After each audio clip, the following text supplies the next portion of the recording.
শীতের আমেজ, কুয়াশাচ্ছন্ন ভোর, আর রান্নাঘর থেকে ভেসে আসা গরম গরম পিঠার সুবাস। এক কাপ চায়ের সাথে গরম গরম পিঠা কেমন লাগে বলেন তো?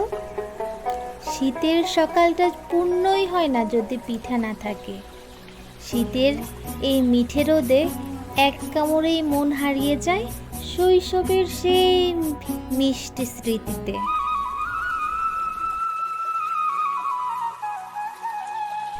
শৈশবের দিনগুলো আগে কত বেশি সুন্দর ছিল।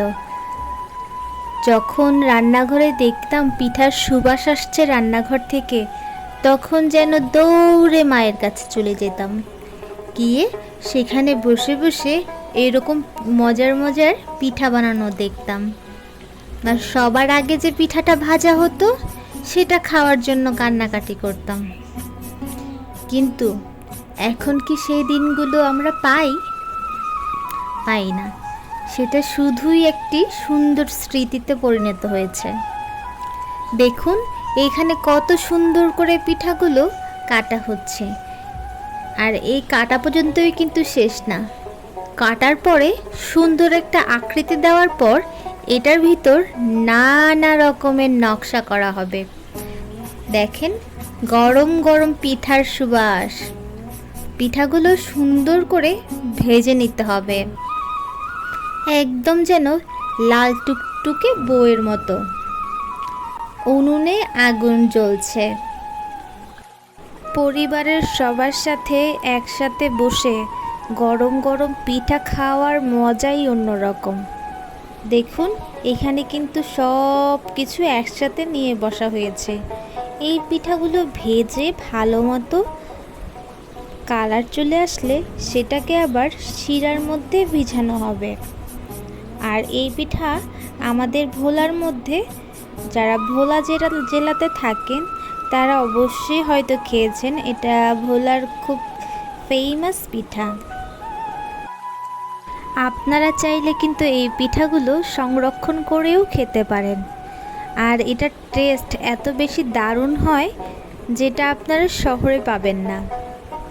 দেখুন পিঠাটা সুন্দর করে কিন্তু একদম মোটা করে রুটির মতো বেলে নিয়েছে। এবার এটার উপর তেল মালিশ করে নিচ্ছে।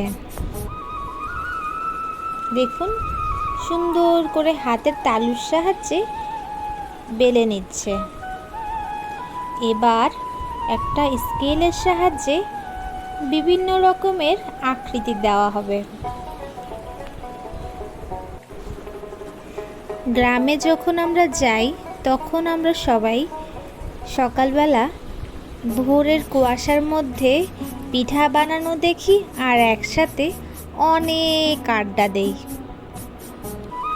দেখুন এই হাতের সাহায্যে কিন্তু গোলটাকে আরও বড় করে নেওয়া হচ্ছে, রুটিটা যাতে আরেকটু বড় হয়, এবং এটা অনেকটা সময় ধরে করতে হয়। দেখুন এদিকে আমাদের পিঠাগুলো কিন্তু প্রায় ভাজা শেষের দিকে। আমি তো খাওয়ার জন্য একদম অস্থির হয়ে আছি। এবার সুন্দর করে আপনারা যে কোনো ডিজাইন করতে পারেন। যেহেতু এটা আমরা বাসায় খাওয়ার জন্য করেছি তাই অত বেশি ডিজাইন আমরা করব না।